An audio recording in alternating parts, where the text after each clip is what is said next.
皆さんこんにちは。岡地リノベーションです。今回お届けするのは約8ヶ月かけて内装をフルリノベーションした築51年2階建て賃貸用物件の DIY 総集編です。いつもご覧いただいている皆さん、だいぶ更新が空いてしまってすみませんでした。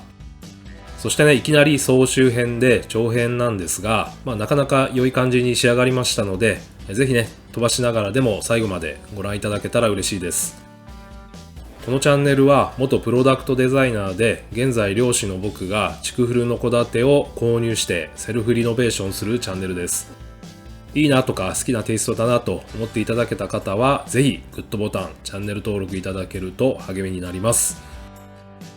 はい、じゃあ早速今回の物件を紹介していきましょう。築51年の木造2階建て、間取りが 3DK になります。68平方メートルなので、田舎の方だと両親とお子さん1人か2人で、ゆったり住めるかなという感じですかね。ざっくりしたプランとしては2階の2部屋はそのままで、1階の2部屋は 1LDK にリノベーションしていきたいと思います。はい、それでは DIY 始めていきましょう。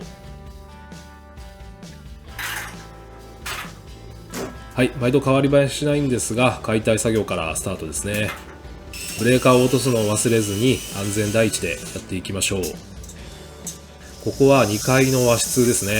邪魔な照明類や建具を取り外していきます。解体は天井、壁、床の順番で行うとやりやすいですね。50年も経つと化粧合板の天井がサクサクのミルフィーユみたいに劣化していますね。でこのタイプの天井、竿縁天井というんですが、これは結構簡単に落とせます。はい、だいぶ剥がれてきました。2階には和室が2部屋と後から作った屋根裏収納があるんですよね。今屋根裏収納の床が見えてきています。前のオーナーさんが大工さんだったそうで、屋根裏部屋とか棚とか結構いろんなところが DIY されている家でした。ただこの屋根裏部屋はですね、ちょっと問題があったんですよね。最終的には解決できたんですけども、またこの動画内で解説していきたいと思います。壁を解体していきます。石膏ボードに左官仕上げの、昔の和室によくあるやつですね。昔の石膏ボードはアスベストが入っていることがあるので注意が必要です。産廃業者さんにサンプルを渡して検査してもらったところ、この石膏ボードとかボード天井、水回りのモルタルもアスベストは使用されておりませんでした。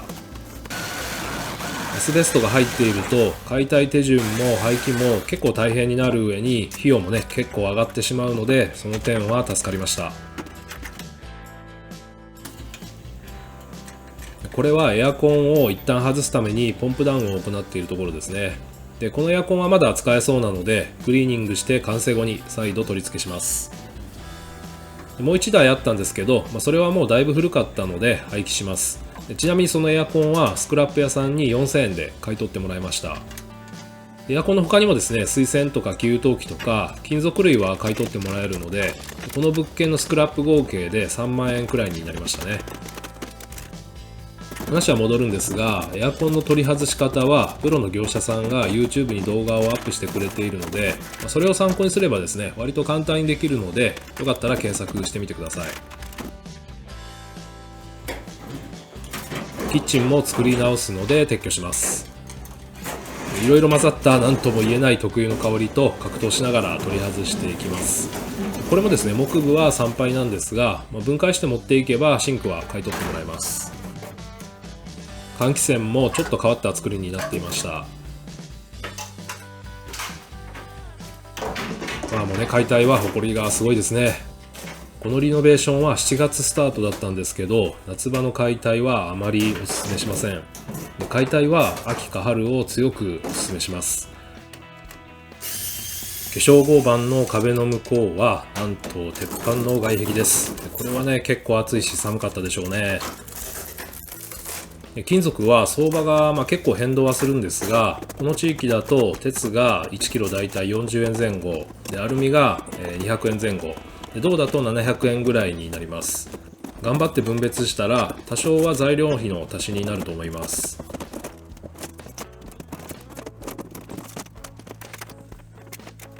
この天井は後からリフォームされたみたいですね。割と綺麗でした。ただ天井が低くて暗くて、結構圧迫感があるので、これも撤去します。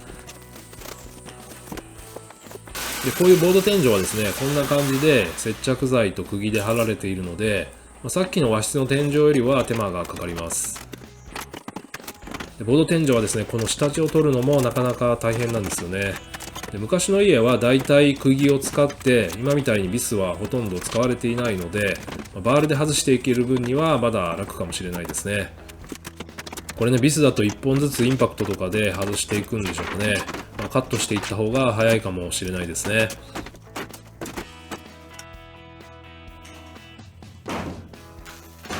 昔の家はやたら部屋を細かく区切ってるじゃないですか。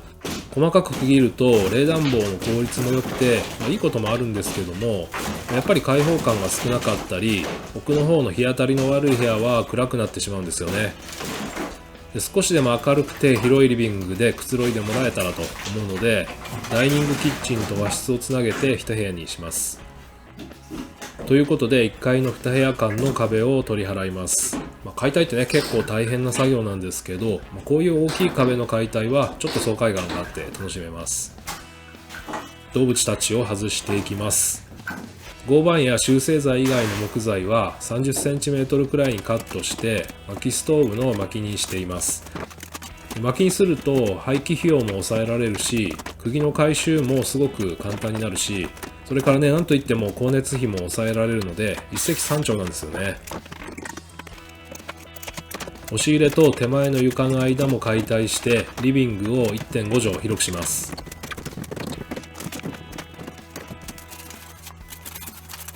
はい、この針はですね、木の皮がそのままついていました。結構ね、こういうのあるあるなんでしょうかね。キッチンタイルを剥がします。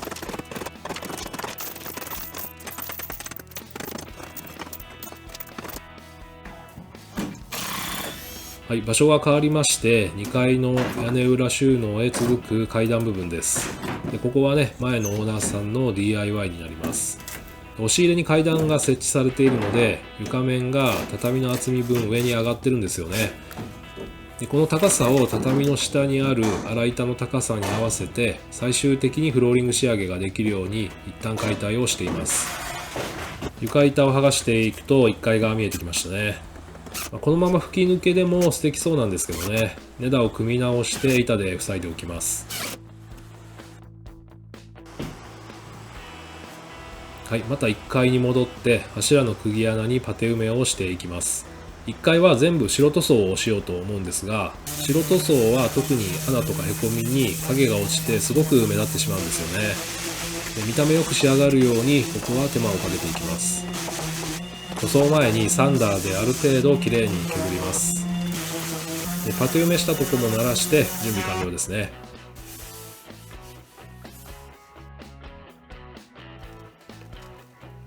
はい、では塗装をしていきます。塗料は艶消しの白を使います。床とか壁を仕上げていない今の状態で塗装をしておくと、後で養生する手間が省けるので、結構おすすめですね。塗料をタンクに入れて水で希釈します。で結構凹凸があるので、まずは電動ガンで塗装していきます。白塗装はですね、結構メリットがあって、万人受けするし、インテリアコーディネートもしやすいところが大きいんですけど、光の反射率が高いので空間がかなり明るくなるのが最大のメリットかなと思います。デメリットとしてはですね、他の色よりも回数を塗らないと綺麗にならないことですかね。木部の塗装は水性塗料だとシーラーやヤニ止めをした方がいいんですけど、手間がかかるのでだいたい直接塗装します。3、4回くらいは塗らないと綺麗にならないんですね。はい、いかがでしょうか。今の時点で結構明るくなったと思いますね。なんかね、ちょっと西海岸風の雰囲気が出てきましたね。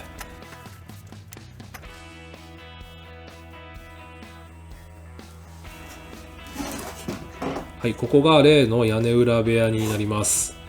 今この屋根裏部屋がどのくらいの広さがあるのか計測してるんですけども、この小屋裏等利用の収納庫、いわゆるロフトについての規制が都道府県ごとに決まっていまして、で京都府の場合はですね、ロフトの面積はその下の階の床面積の2分の1未満であることが定められているんですね。でこのロフトはですね、明らかに2階の床面積の半分以上の面積がありそうなので、この規則に合うように減築していきたいと思います。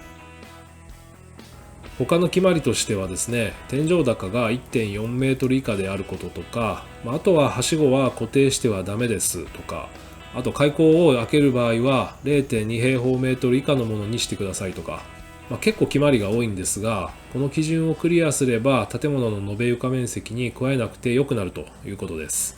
そしたら、どんなメリットがあるかということなんですが、新築の場合は建蔽率の算定に入れなくてよくなるので、ロフト分広い家を建てることができたりとか、あとは固定資産税を抑えることができるというメリットがあります。はい、ということで屋根裏部屋を解体していきます。屋根にね、グラスウールがすでに入っているのはちょっとありがたいですね。自分でやる費用と手間が省けました。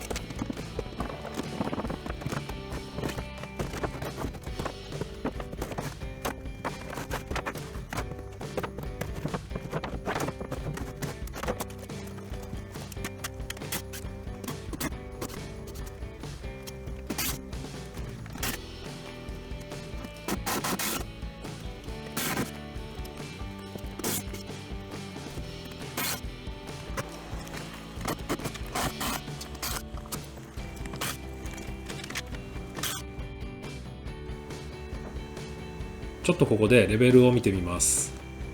でこの丸太の針が結構デコボコしているので、かなりの高低差があります。ここなんかね、すごく出っ張ってますよね。で一番高いところに合わせるとその分天井が低くなってしまうので、ちょっと考えどころですね。はい、だらだら悩んでいってもしょうがないので、とりあえず上の方で決めて根太を組んでいきます。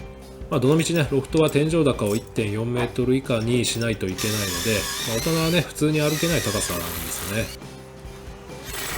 はい、これはコーチスクリューボルトというビスのようにねじ込んでいけるボルトですね。普通のビスではちょっとね、頼りないので、これで針に打ち付けていきます。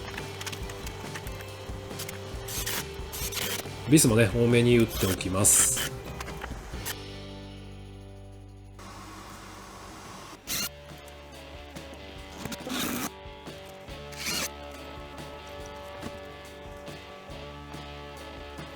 はい、いい感じにね、レベルが合ってるんじゃないでしょうか。はい、これで、ロフトの製作は、とりあえず一段落ですね。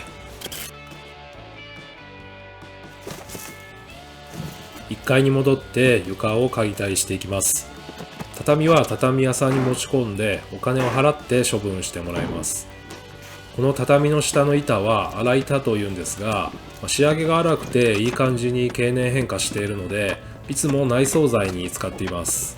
今回も洗って保管して後で使いたいと思います。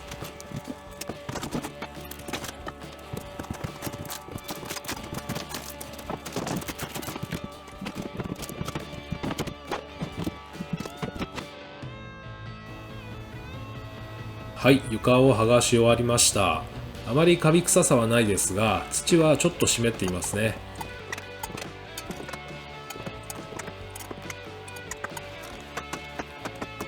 あと根太の下の大引きが結構適当ですよね。この辺はちょっとしっかり直すようにしたいと思うので、一旦大引きも外します。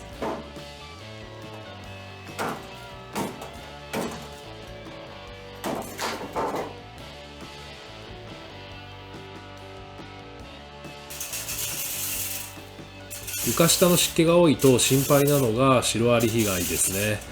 この家はシロアリ被害の補修跡もあったので、柱や土台を長持ちさせるために湿気対策をやっていきたいと思います。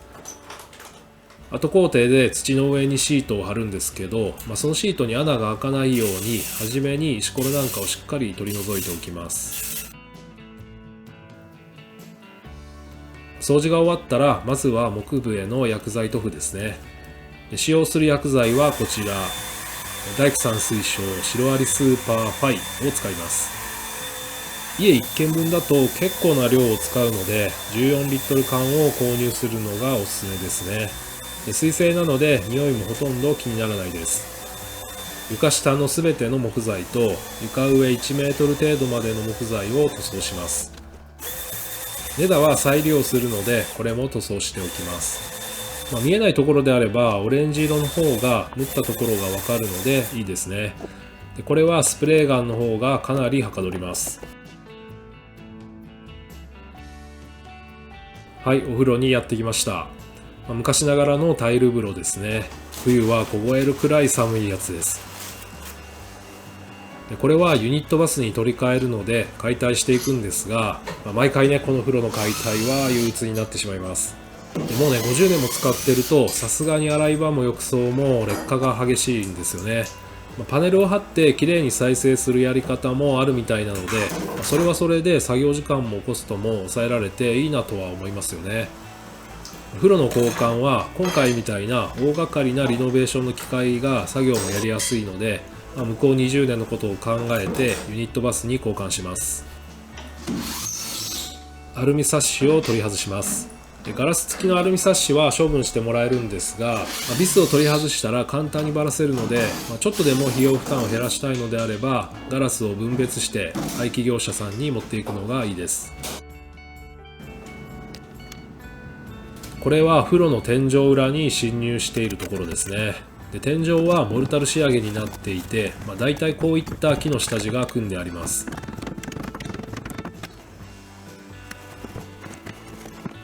こうやって下地を外していけば、あとは大ハンマーで、はい、こんな感じで簡単に落とすことができます。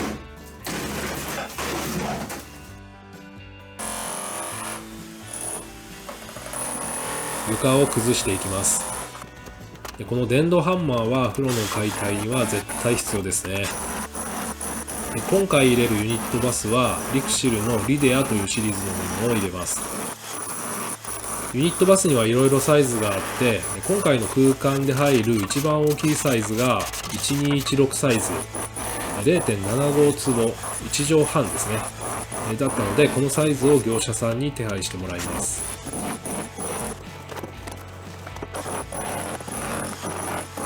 そうこうしているうちに土が見えてきました。土を掘って搬出していきますが、編集でだいぶはしょってるんですけど、8月下旬の作業で暑さのピークは過ぎたものの、なかなか大変な作業です。この土はどれくらい掘るかというとですね、コンクリートの土間を打った上にユニットバスを据え付けるんですけど、土間面から脱衣所の床面まで 30cm くらい取る必要があるので、土間の厚さを 10cm とすると床面から 40cm くらい掘る必要があります。浴槽を取り出します。と思ったらですね、入り口に引っかかって出せません。これはね、組み立て式なんでしょうかね。2つに切断して搬出します。あと排水口は必ずタオルとかで塞ぐようにしています。石や砂が入って詰まってしまったら後々結構大変なんですよね。お風呂の解体が完了したので土間打ちをしていきます。給排水の工事は水道屋さんにやってもらいました。廃材で作った転圧機で地面をしっかり固めておきます。ユニットバス自体はそれほどは重くないんですが、湯船にお湯をためると 200kg 以上の荷重がかかるので、コンクリートの土間打ちが必要になります。はい、これはコンクリートを補強するためのワイヤーメッシュですね。コンクリートは圧縮には強いんですけど、引っ張りに弱い性質があって、ワイヤーメッシュを入れることで引っ張りに強い性質を与えることができます。荷重がかかると下側がたわんで引っ張り力がかかるので、ワイヤーメッシュは中間より少し下になるようにセットします。解体で出たコンクリートの破片で浮かせて配置していきます。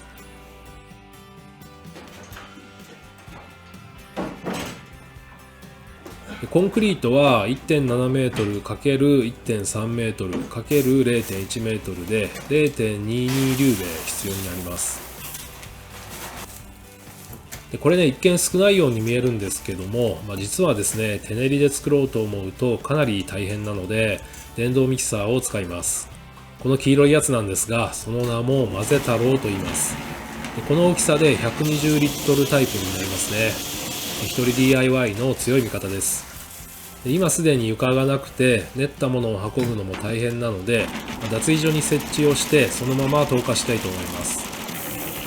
セメントと砂とガラスを混ぜていくんですが、セメント1対砂3対ガラス6の配合にします。この緑の桶、船に一旦移して下に落としていきます。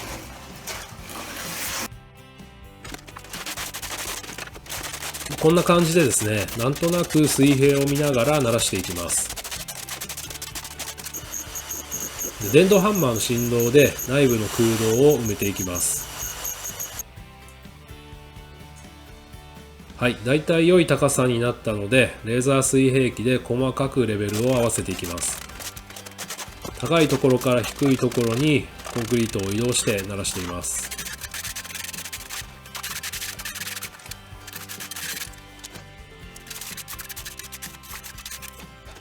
最後にコテで鳴らしてお風呂の作業は完成です。後日業者さんにユニットバスを入れてもらいます。こちらは2階の和室ですね。2階の2部屋もフローリングにするので、畳の撤去からやっていきましょう。1枚ずつ持って降りるのもなかなか大変なので、下の庭に直接落としています。はい、現状の水平を見ていきましょう。古い家なのでそこそこ付録がありますね。で襖の敷居の面を基準にして高さを合わせていきます。55mm 前後ですね。まずは根太を組んでいきます。そこに合板で作ったスペーサーをかましていきます。でこの上にですね、厚さ 12mm の合板と 12mm のフローリングを貼るので、敷居から 24mm 下の面に合わせます。はい、根太をビス打ちしていきます。でビスは適当に打っていくのではなくて、この今立っている粗板の釘が打ってある裏側に元の根太が通っているので、そこめがけて打っていきます。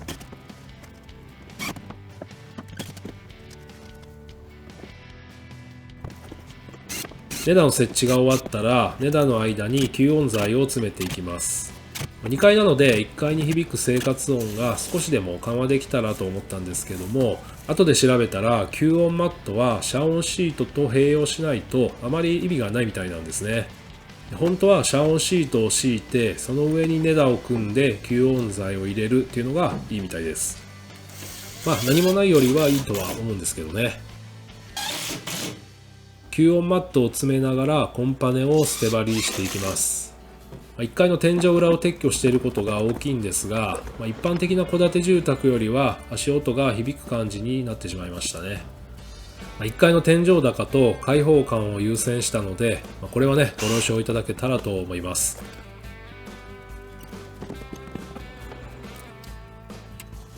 コンパネを新しく組んだ根太にタッカー打ちをしていきます。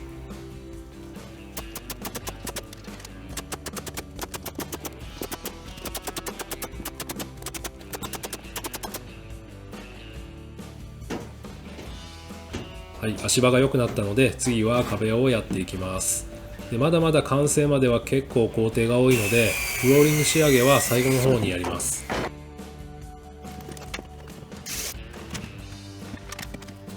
現状はですね、壁の面から柱とか梁が飛び出している新壁という作りなんですけど、これをですね、柱とか桁をボードで隠してしまう大壁という工法で仕上げていきます。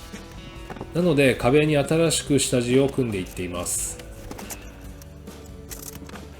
今取り付けていっている下地は銅縁というんですが、これも1本ずつ水平器やレーザーで直角と水平を見ながら、隣同士が飛び出たりへこんだりしないように出を調整しながら組んでいくので、なかなか手間のかかる作業になりますね。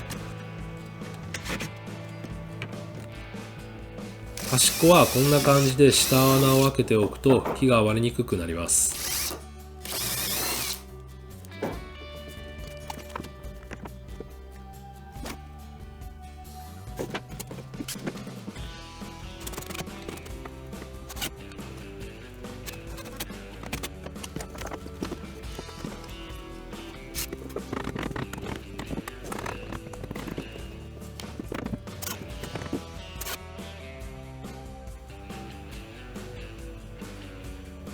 階は屋根裏部屋下の部分だけ平らな天井を張って、それ以外は屋根天井仕上げにします。今これは屋根裏下部分の天井仕上げのレベルを出しているところです。吊り木を取り付けていきます。こんな感じですね。レーザー水平器がないとこれはできない作業ですね。この吊り木にノブチ受けを取り付けていきます。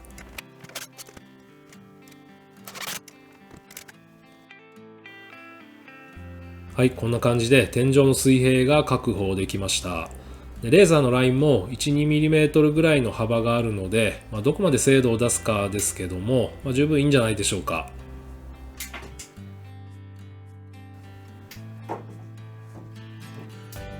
ノブチ受けにノブチを取り付けていきます。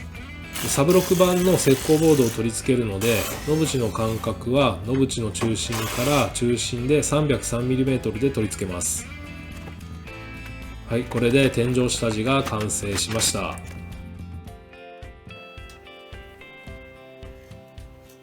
この2階はですね、もともと2つの和室が障子で仕切られていたんですけども、ちょっとそれではですね、プライバシーの確保が難しいので、障子があったところに壁を新たに作って、2部屋を完全にセパレートにしたいと思います。それでまず壁を作るとなると、必要なのは骨格ですよね。間柱を立てていくんですけど、その柱の取り付ける切りかきを作ります。のみを使ってるとね、ちょっと大工っぽく見えますよね。敷居は敷居下の針に乗ってるだけなので、しっかりビスで固定しておきます。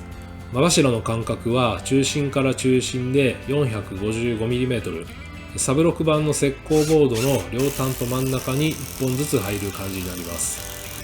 ただですね、両端は図のように柱の厚さ分が全部入ってくるので、ここね、計算間違わないように注意が必要です。いざ下地ができてボードを貼ろうという時にですね、ボードの端に下地が来ないみたいな、そういうことになってしまうので要注意ですね。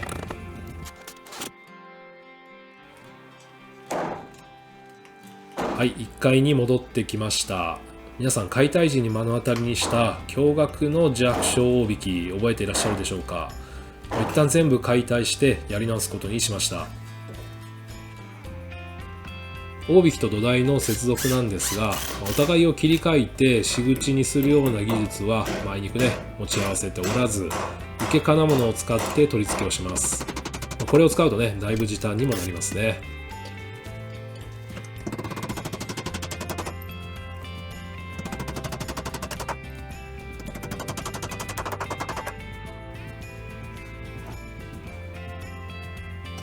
既存の大引きも使えるものは使います。結構ね反ってしまってるんですけど、上に向かってアーチ状になる方向で取り付けます。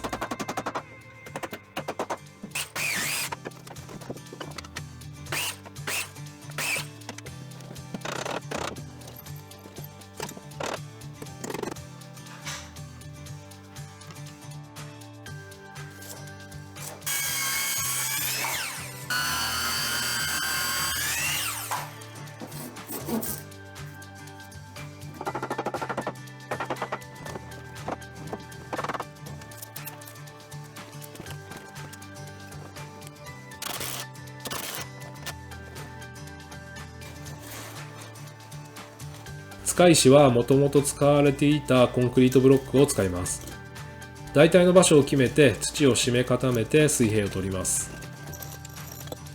この家はですね古いので、基礎は布基礎という基礎なんですが、布基礎の場合はですね、今主流のベタ基礎とは違って立ち上がり以外のところは地面がむき出しになっているので、どうしてもですねそこから湿気が上がってきてしまうんですよね。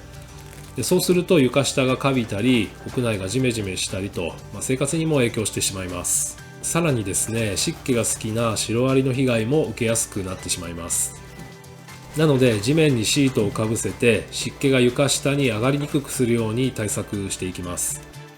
はい、それでこの防湿シートなんですけども、いつもはただのビニールシートを使っているんですが、今回はこのアリダンシートというシートを使ってみたいと思います。これはですね、防湿の他にシート自体にシロアリを寄せ付けない防御効果もあるもので、ちょっとねお高いんですけども、10年以上の効果と薬剤散布をせずに土壌汚染もしないという、そういうところでコストパフォーマンスも高いんじゃないかなと思います。基礎の立ち上がり部分は 15cm くらい立ち上げて敷いていきます。継ぎ目は 10cm くらい重ねてテープで留めていきます。本当はですね、この専用のテープがあるんですが、コストカットのために市販の気密防水テープで留めていっています。今回はですね、塚も全部やり直すので、シートの上に塚石を置きます。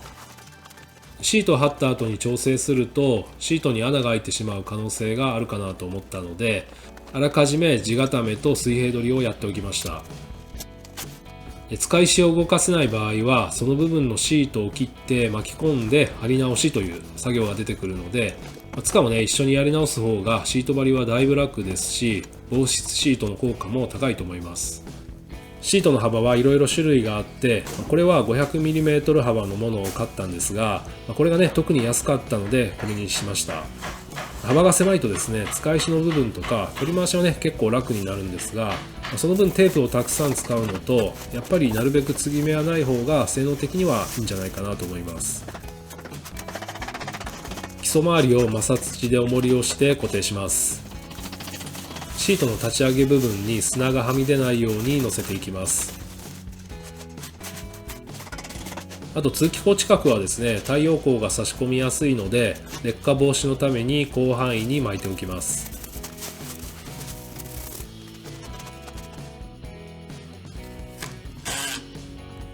塚は樹脂製のものを使います。樹脂製だと耐久性とか大丈夫かなという感じなんですが、木製や鉄製のように腐食がないですし、シロアリの被害も受けないので、実は性能的にいいみたいですね。先端に合板がついていて、ここをビスで固定します。使い石との間に接着剤を入れて固定します。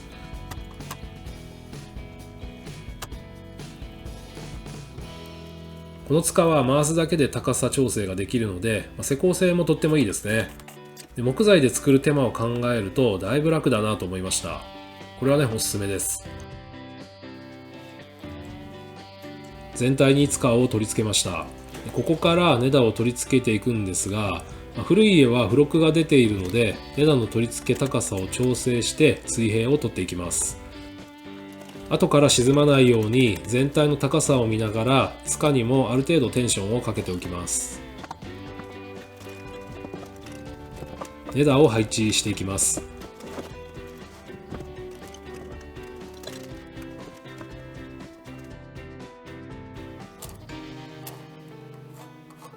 ここで一つ問題が起きました。何箇所かですね、基礎のボルトが土台に固定されていないところがありました。これね、施工時に多分ボルトの長さが足らなかったんでしょうね。少し座彫りしてボルト固定をします。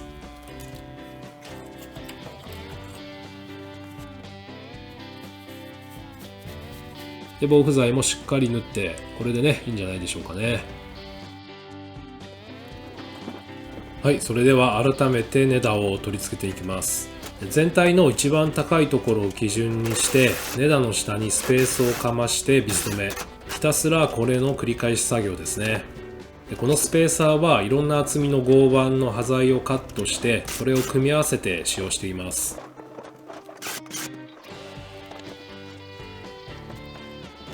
この根太の間には断熱材を入れるんですけど、断熱材を同じ幅でカットしてぴったり入るように間隔を一定に合わせて配置しています。木材でゲージを作ってこれに合わせていきます。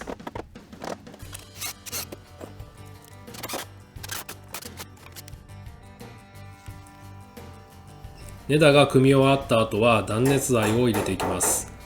これは WZ ピンというものなんですが、断熱材の落下防止用の金物になります。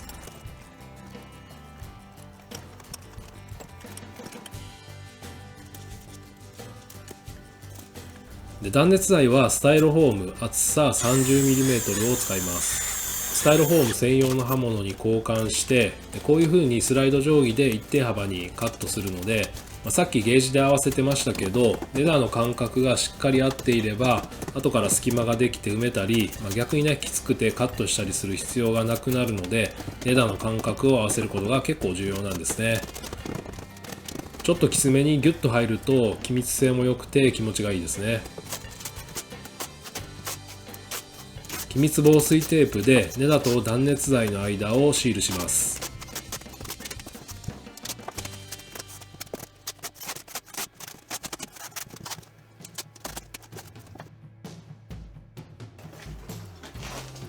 今回1階の床の仕上げはカフェ板という杉板で仕上げます。近所のホームセンターで取り寄せてもらいました。断面はこんな感じで隣同士の板を固定できるサネ加工がされています。取り付けに使ったビスは 51mm だったんですが、長さは良かったんですけども、もう少し細いビスでも良かったかなという印象でした。今回買ったカフェ板は 4m 規格のものなんですが、かっこよく見えるようにナンバリにするので、あえてカットして取り付けていきます。板同士の付き合わせ部分は C 面取りをしてみました。これが面取りしていない継ぎ目ですね。こっちが面取りした継ぎ目です。どうでしょうかね。ちょっと伝わりにくいかもしれないんですが、この一手間があるなしでかなりクオリティに差が出たかなと思います。木材にはですね、木表と木裏があって、木の外側が木表で芯側を木裏と言います。で、木材が反るときは木表側が多く縮む場合が多いので、木表と木裏を交互に重ねていくと、それによる変形リスクが少なくなるということです。ただカフェ板はですね、結構節が多くて、個人的には節の多い木目は好きなんですが、ちょっとね、中がスカスカな死に節とか、そういうものは床材として良くないので、使える面を優先的に表にして、どちらでも大丈夫な場合は木表木裏で並べていく、そういった感じで施工していきました。下穴を開けて根太にビス打ちします。でビスが太いので下穴を開けないと板が結構な確率で割れてしまいます。あと根太にボンドで接着した方がいいみたいなんですが、仮に後にメンテナンスが必要になった時にどうしようもなくなってしまうのでボンドはつけませんでした。一冬越して反りとかはないんですが、やっぱり多少床なりはしていますね。玄関の方までやってきました。1階全部で約40平方メートル弱やりきりましたね。やっぱり乱張りがいいですね。であと箸の面取りも溝に影が落ちて板に重厚感が出ています。これはね一手間かけて正解でした。床をオイル塗装します。で塗料はエシャのオーガニックオイルクリアマットですね。でローラーで塗ってウエスで拭き上げていきます。塗った後はですね、ちょっと桜っぽいようなピンクがかった綺麗な色味になりました。床の塗装は大して難しくはないですね。ただ一点、窓とかドアとか出口に向かって塗装していかないとですね、最後閉じ込められてしまうので、ここは注意が必要です。次は壁ですね。2階のボード張りからやっていきます。で使っている工具はマキタの電動スクリュードライバーですね。ビスを自動でセットしてくれるので片手でどんどん打っていくことができます。でここはエアコンを新設するところなんですが、電気屋さんが分かりやすいようにコンセントの部分に印をつけておきます。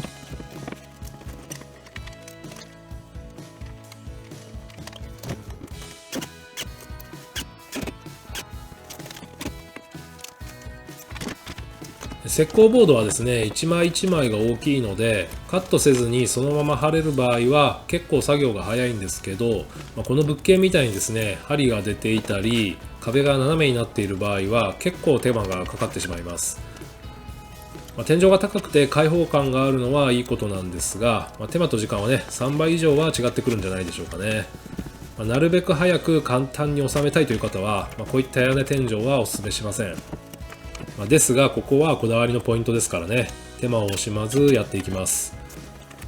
これは型取りゲージという道具なんですが、こういった出っ張りの形をトレースすることができるので、結構よく使う便利道具ですね。これはロフトの下部分の天井ですね。で天井のボード張りは一人 DIY では大変な作業トップ3には入るんじゃないでしょうかね。2人いたら簡単なんですが、あいにくのぼっち DIY です。でボードを張りやすいようにちょっとしたジグを作ってみました。でこれが簡単に作れる割に結構役立ってくれましたね。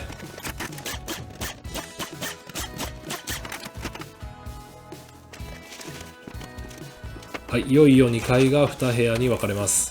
内壁なんですが、なるべく防音機能を高めるためにロックウールを詰めていきます。でロックウールはですね、グラスウールよりも防音性能が高いんですね。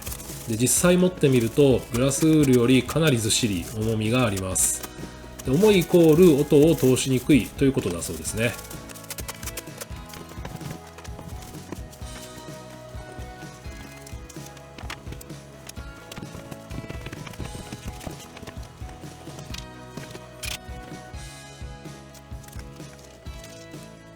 はい、1階に戻ってきました。まずはボードを張るための胴縁を組みます。でこれもね、壁が傾かないように垂直を取っていくんですけど、桁とか針はですね、経年変化で膨らみとかねじれが出てしまうので、なるべく床面積を減らさないように胴縁を削ったりして調整します。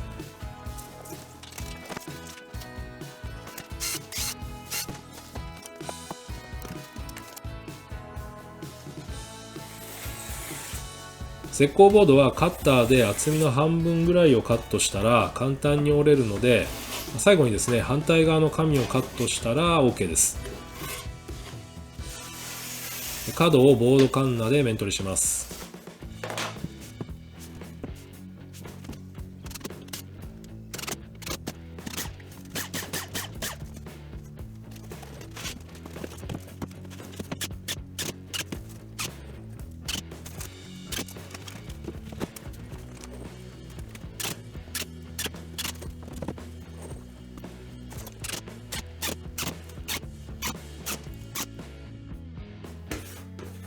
ボード同士の接合部をパテ埋めしていきます。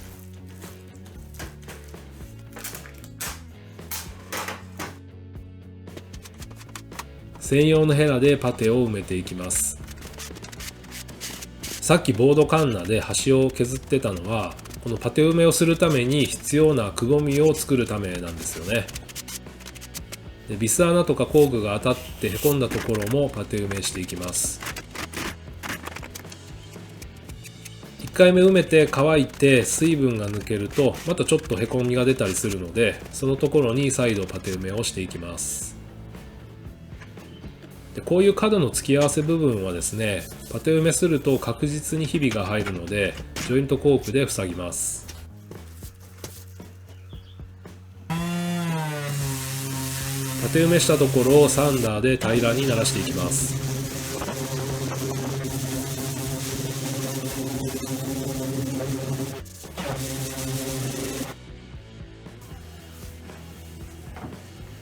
次は壁の塗装ですね。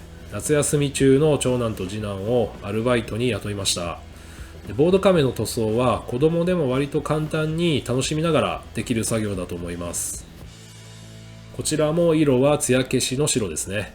で白は清潔感もあって明るくていいんですけど、下地の色が透けやすいので他の色と比べて回数塗装しないと綺麗にならないのが難点ではあります。でボードの色とパテの色が違うので、特にこういうところが 1,2 回程度の塗装ではどうしても塗りつぶせないんですよね。でそれで1回目の塗装は白に少しだけ黒を混ぜて下地の色の違いを塗りつぶすようにしています。はい、今2回目の塗装ですね。でこうやって見ると1回目は本当に白じゃなかったんだなと思いますね。子供たちもお小遣いと昼のラーメンを楽しみに頑張ってくれています。はい、これが3回目の塗装です。だいぶ綺麗な白になってきましたけど、まだちょっとムラがありますね。あと1回塗って4回で綺麗に仕上げました。はい、ここでちょっと時間を戻ってロフトの作業になります。でロフトは小屋裏物置等という言葉で表現されてるんですけども、自治体によって条例で規制がされています。で京都府だと広さが直下階の床面積の2分の1未満であることが決められていて、もともとの屋根裏収納はですね、もうどう見ても2階の半分以上面積があったので、この床面積を小さくするためにも一旦解体をして床組みまでを行っていました。床はですね、薄いベニヤを貼った上にもともと使ってあった杉板を再利用するようにしました。ちなみに最大天井高さが 1.4 メートル以下という規制もあるんですが、これはね、もともとクリアしていました。でこういった規制をクリアすれば床面積に参入されなくなって、固定資産税を抑えたり、新築だったら容積率の算定でも有利になる、そういうメリットがあるみたいですね。もし DIY でね、ロフトを作ろうとされる場合は、こういった法規とか条例面も確認してもらえたらいいかなと思います。板が腫れたらサンダーで軽く磨きます。でこういった隙間はですね、しっかりチェックしてウレタンフォームで塞いでおきます。床ができたので壁を作っていきたいと思います。でまずは下地カラーですね。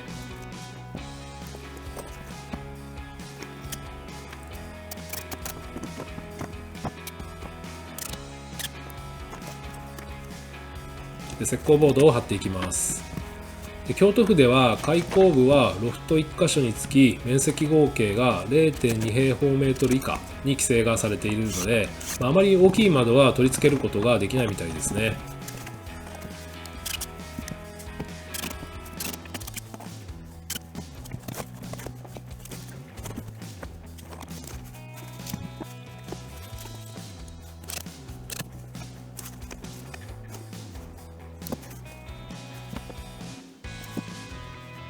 でこのもともとあった屋根裏換気口はそのまま換気口として機能するように作り直したいと思います。とりあえず木枠を作っておいて後から開口できる蓋を作ります。でこんな感じで45度にカットして留め加工で組んでいます。でこの時点でまだ固定はせずに壁の塗装が終わってから固定します。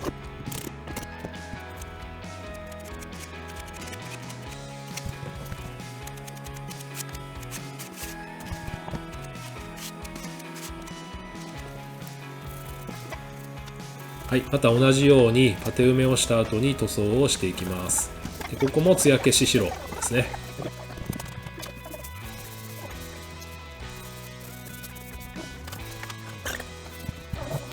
個人的に子供の頃からこういう狭いところ大好きなんで、ロフトを寝室にしたり趣味部屋にしたりとか、そういうね夢は広がるんですが、ロフトはねあくまで物入れ倉庫としての使用に限定されてるんですね。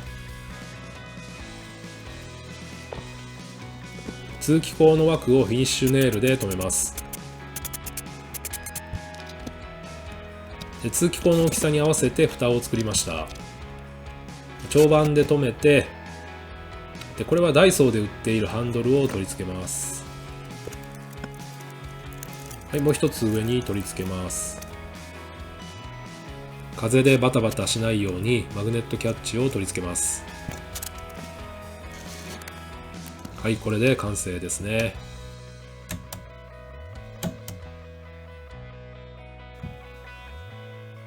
1階に戻ってきました。次はキッチンを作っていきます。今回ですね、キッチンを作ることができるスペースは勝手口からリビングまでの約 2.3 メートル幅になります。プランとしてはですね、もともと向かって左側、今いる場所の上に換気扇の開口があったので、左側にコンロ、そして右側に水栓を配置するようにします。リビングとの間に腰壁を作っていきます。で完全に壁にするっていうよりも、腰壁程度にして少しでもキッチンが明るく全体が広く見えるようにしたいと思います。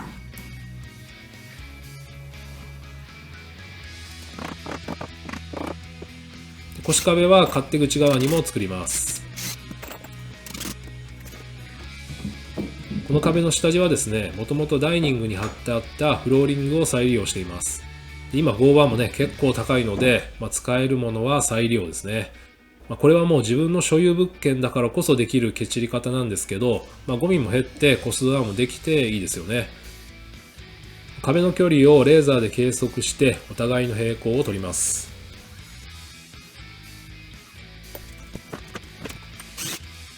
場所が決まったので固定します。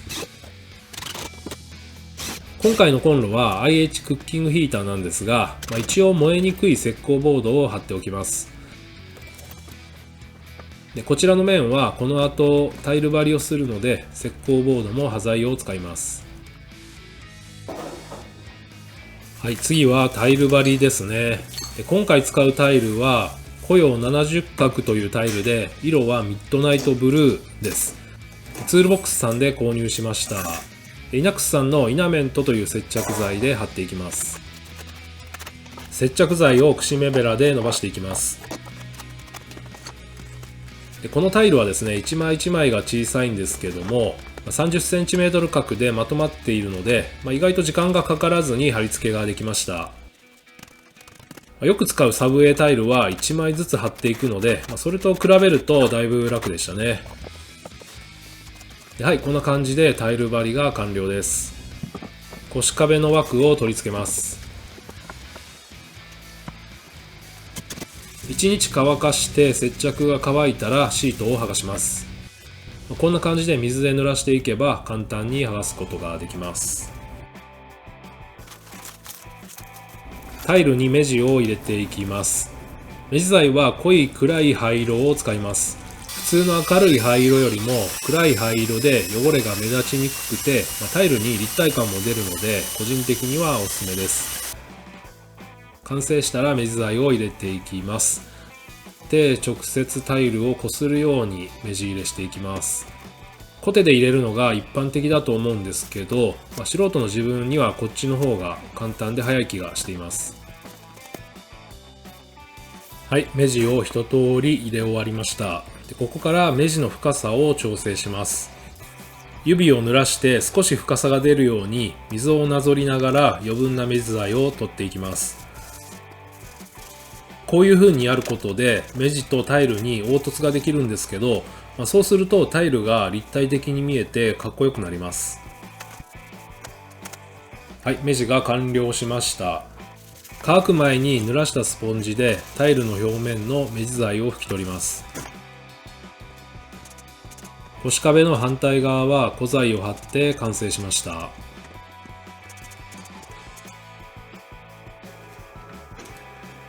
次はレンジフードですね。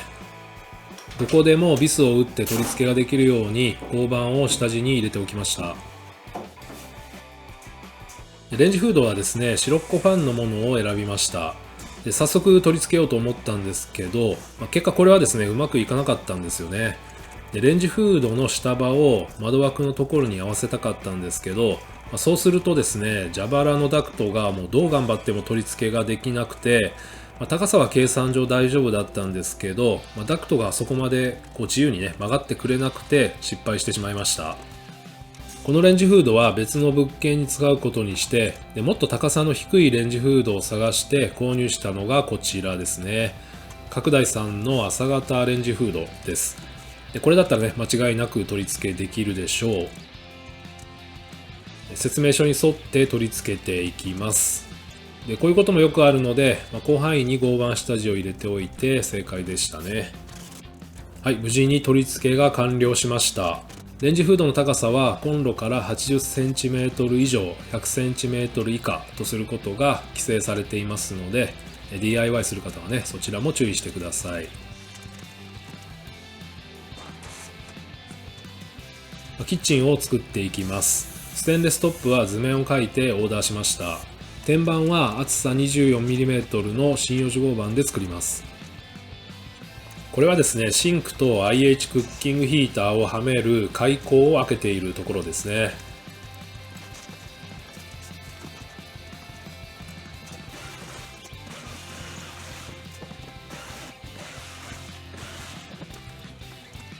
水栓を通す穴を開けます。2つを貼り合わせて固定します。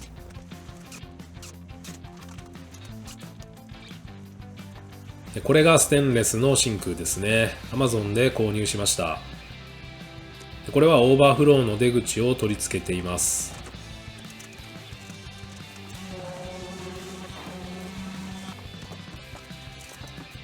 天板をオイル塗装します。キッチン天板の高さは80から95センチメートルくらいが一般的ということなんですけども、主流は85センチメートルということで、85センチメートルの高さで作ります。これはですね、天板を壁に取り付ける L 金具をアングルで作っているところです。高速カッターでカットして、ボール板でビス用の穴を開けています。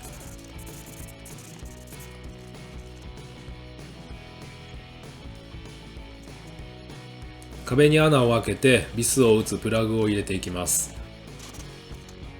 タイル用のドリルでゴリゴリと相変わらず地味ないですが、こういう作業に意外と時間が取られたりしますね。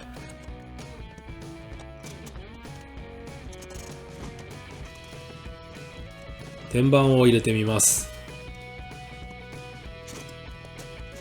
問題なさそうなのでアイアンの足を固定します。足は合板の継ぎ目部分に入れます。天板が固定できたのでステンレストップを取り付けます。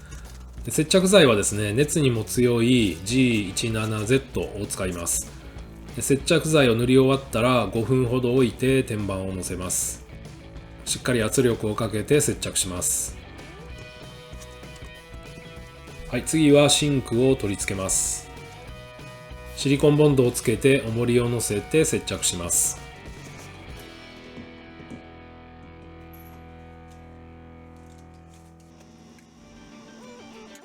天板の隙間をコーキングで防水します。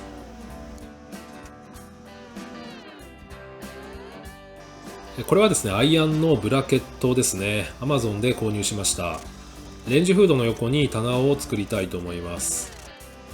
棚板は牡蠣の養殖いかだで使っている杉の足場板の古材ですね。きれいに洗浄してサンダーで軽く磨いて取り付けました。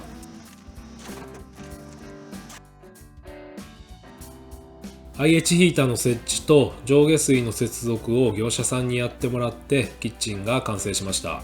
前回も同じような仕様のキッチンを作って、全然ね収納なくて使いにくそうというコメントを結構いただいたんですよね。確かにその通りで、本当はですね引き出しとかもしっかり作った方が使い勝手もいいとは思うんですが、この物件は賃貸なので、入居者さんのライフスタイルに合わせてケースとかワゴンなんかをね買って配置してもらえたらいいんじゃないかなと思っております。次はこの家をもう少し使いやすくするための DIY をやります。実はですね、この家は屋内の洗濯機置き場がなくて、洗濯機を勝手口外に設置するようになっていたんですが、それではねちょっと生活しにくいだろうということで、屋内に洗濯機置き場を作ることにしました。でもですね、洗面所にはちょっと狭くて置けないですし、リビングに置くのも変だろうということでですね、ここの洗面所の入り口に壁を立ち上げて洗濯機置き場を作ることにしたんですね。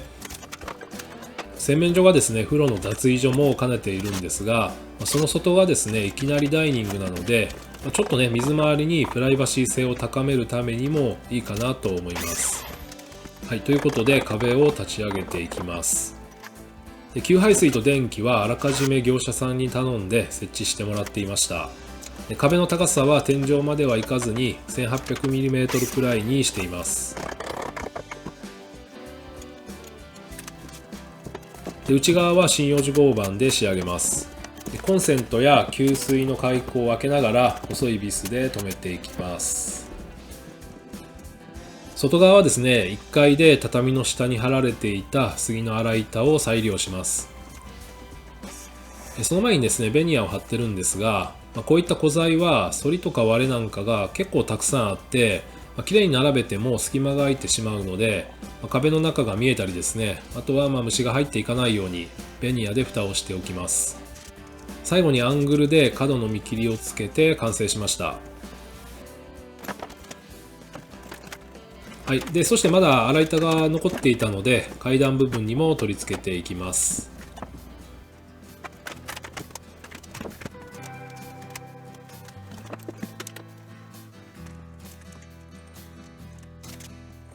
最後にアングルで角部分をカバーして完成しました。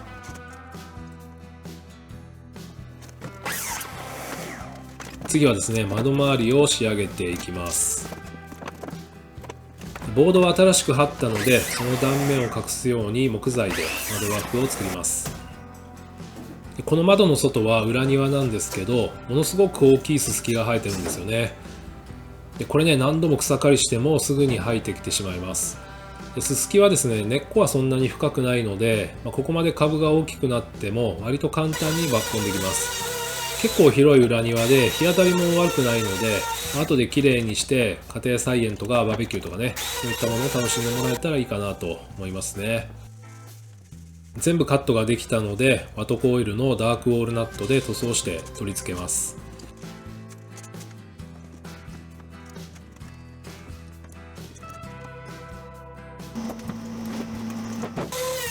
次は幅木を作ります。市販の幅木はちょっと綺麗すぎてこの家の感じには合わないので、さっき作った窓枠と同じようにオリジナルで作りたいと思います。ただ板を張るだけではかっこよくないですし、角が立っていると危ないので C 面で面取りをしています。 C 面というのは斜めにまっすぐ取る面取りのことですね。で手間はかかるんですけど、材料費は結構下げることができました。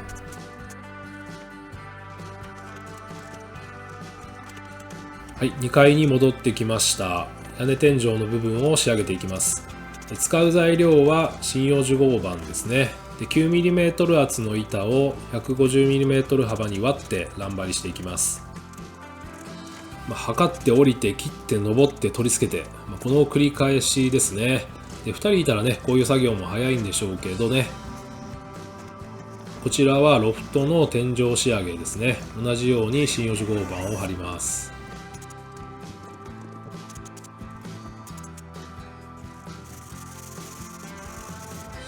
ロフトの床はオイル塗装で仕上げます。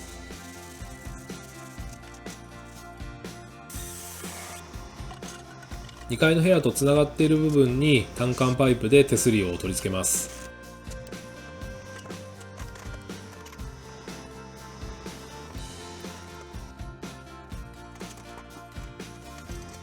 ロフトの階段部分を仕上げていきます。階段はですね、もともとあったものを再利用しようと思うんですが、このままでは1段分高さが足りないので小上がりを作ります。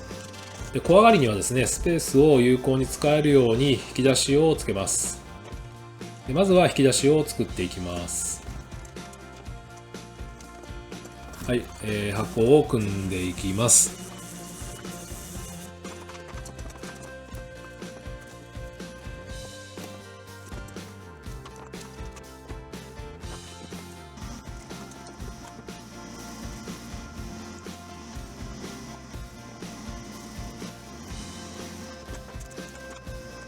スライドレールを取り付けているところですね。引き出し側にも取り付けます。フローリングを貼っていきます。このフローリングはですね、なんと前のオーナーの大工さんが倉庫にたくさんストックしていたもので、もういらないということだったのでありがたくいただきました。2階の2部屋分は十分貼れる量だったので、これを利用して仕上げていきたいと思います。フローリング張りはね、初めてなんですけど、ちょっとね、うまくできるかやっていきましょう。この字のステープルで留めていきます。床鳴り防止のために接着剤を使った方がいいというふうに書いてあったんですけど、後でね、メンテナンスが必要になった時に剥がすのがね、大変そうなので、ちょっと接着剤はなしで貼っていきました。フローリングが貼れたので小上がりを設置します。今これ階段を金具で固定してるんですけども、この時点ではね、ちょっと確認できてなかったんですが、ロフトへの階段とかはしごは固定式ではあってはならないという規定があったんですね。でそれをちょっと見落としてたんですけども、これは後で移動式に変更するようにしました。引き出しの取っ手を取り付けます。でこれは Amazon で購入しました。2個つけようと思ってたんですが、1個の方がうるさくなくて良さそうなので1個ずつ取り付けました。で小上がりに上り下りするときにつまずかないように、こういう出っ張りがないタイプのハンドルを選んだんですが、この取っ手の名前がずっとわからなくてですね、ちょっと検索に手こずってしまいました。で名称はですね、トランク取っ手というらしいです。はい、少し時間を戻して階段です。で、階段の壁は石膏ボードに砂を盛ん塗りしている壁になります。で、これはですね、この上から漆喰を塗って仕上げたいと思います。まずはですね、綺麗に仕上がるようにマスキングをします。塗装の良し悪しはですね、本当にマスキングでかなり決まるので、これはね、丁寧にやっていきます。漆喰を塗る前にシーラーを塗ります。で、砂壁がだいぶ劣化してですね、ポロポロ剥がれてきているんですが、このままだと砂がごっそり落ちたりですね、ヤニが滲んでしまったりするので、しっかり下地を固めます。塗っているのはですね、水性のカチオンシーラーですね。漆喰の調合をします。適量入れて水を適量入れます。本当に適当ですね。コテで塗っていきます。プロの左官屋さんはですね、プレーンな面を簡単そうにやってるんですけど、これ実際はですね、かなり難しいんですよね。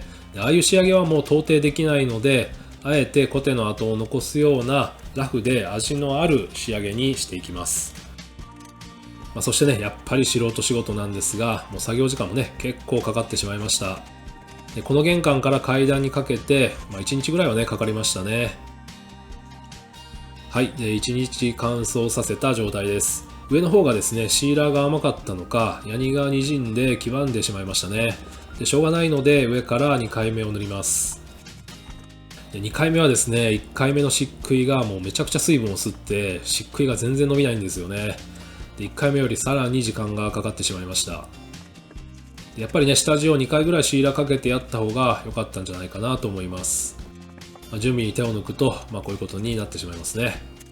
はい、最後にマスキングを剥がして漆喰が完了です。天井部分はですね、針葉樹合板で仕上げました。で、ここも和室と同じような竿縁天井だったので、あまりね、重いものを吊るような構造にはなってないんですよね。後から天井が落ちたり垂れ下がってくると良くないので、板張りをする前に天井裏を補強しておきました。踏み板を塗装していきます。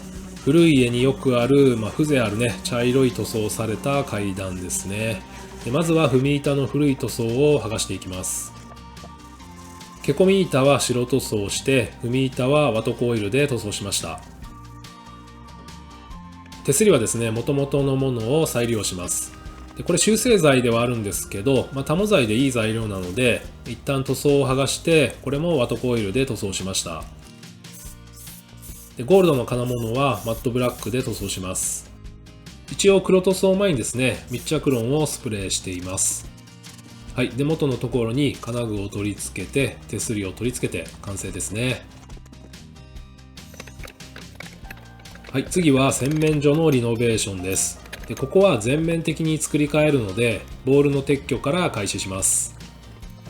で、この壁とタイルは解体の時にね、撤去するかどうか迷ったんですけど、結局ね、撤去しなかったんですよね。後々確認したら、壁がちょっとまっすぐじゃなくてですね、膨れていて、これはね、解体時に撤去しておいた方が後工程がスムーズだったなと思いましたね。こういう後悔もね、経験を積んでいって、どんどん少なくしていきたいと思いますね。で、銅縁を取り付ける場所もないので、接着剤で付加していきます。試しに数枚接着してみたんですけど、こんな感じでね、しっかりくっついてますね。で、見た目がだいぶ悪いですし、壁を作り直した方が手間もかからなかったかなとは思いますが、しっかりね、壁をつけることができたら OK としましょう。ということで、針葉樹合板で仕上げていきます。はい、次は洗面台を作ります。で、ボールは Amazon で購入しました。2万円ぐらいだったと思います。排水用の穴を開けて、給水用の穴開けですね。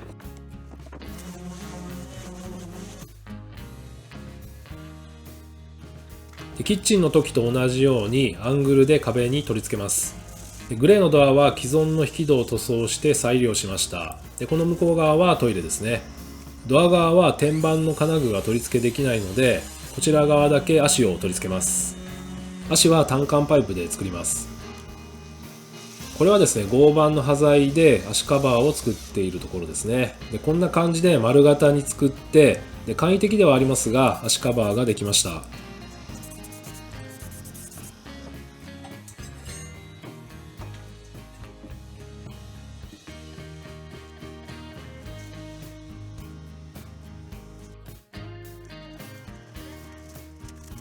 はい、タイル張りをしていきます。でタイルはキッチンと同じタイルを使います。全体的には張らずにですね、水がかかりそうな部分だけ張りました。はい、で同じように目地を入れて完成ですね。で水栓とボールを配置して、あとは水道屋さんにバトンタッチですね。はい、最後に鏡なんですが、鏡は IKEA で購入したものを使います。ただ鏡だけ取り付けるのもいいんですが、結構端材がたくさんあるので枠を作りたいと思います。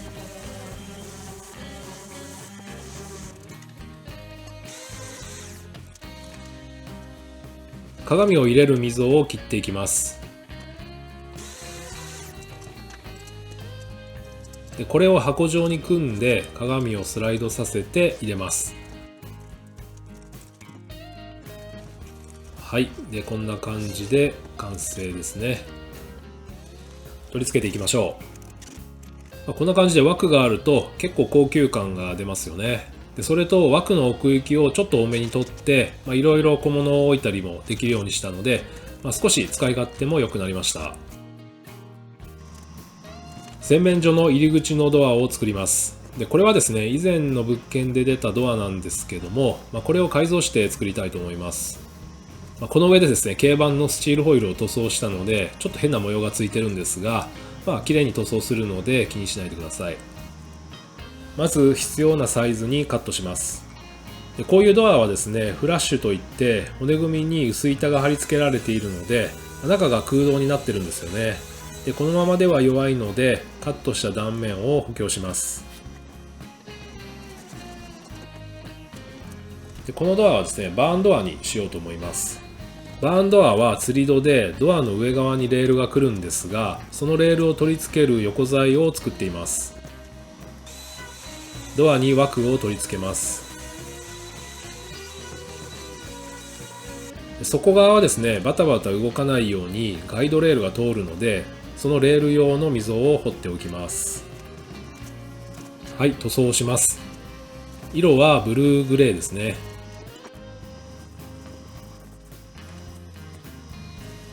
でクリアマットスプレーでツヤを消します。そしてレールはワトコイル塗装をします。はい、ドアを取り付けていきましょう。レールの横材はですね、ボード裏の下地がある場所にビス打ちをしております。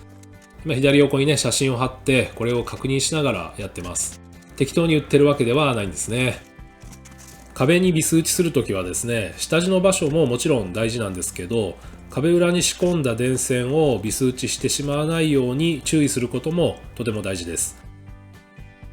戸車は大建工業製のものを黒塗装して使用します。1個1000円ぐらいで安いんですけど、これはねシンプルで気に入ってます。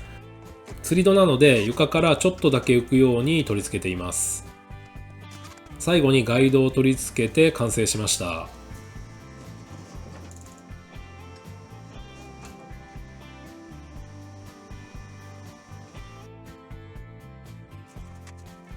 はい、次はトイレですね。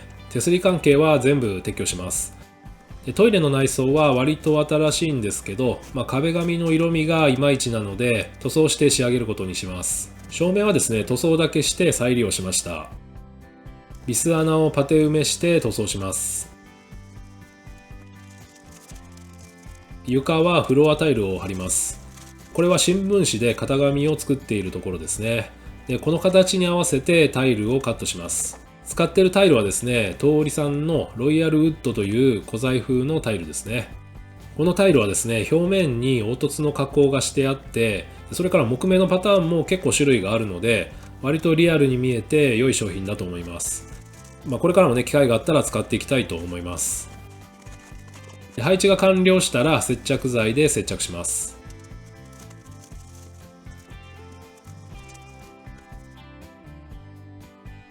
はい、最後に照明を取り付けます。でこちらは2階の部屋ですね。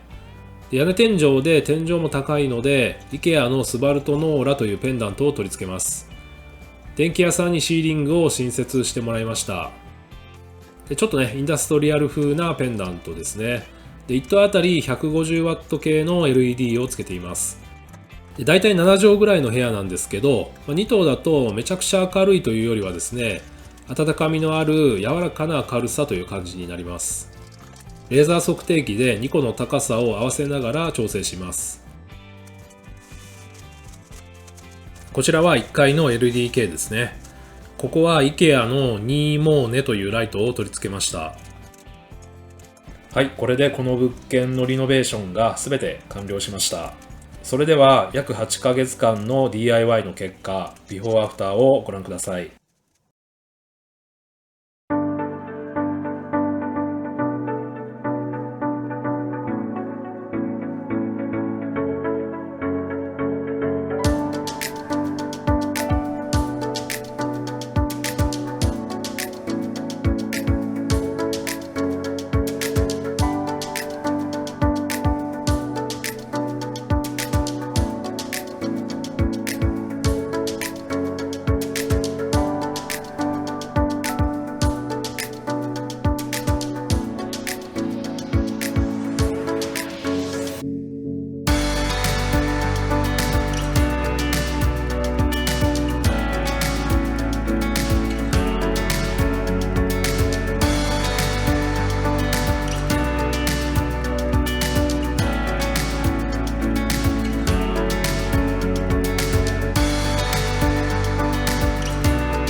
はい、それでは今回のリノベーションにかかった費用の総額を発表します。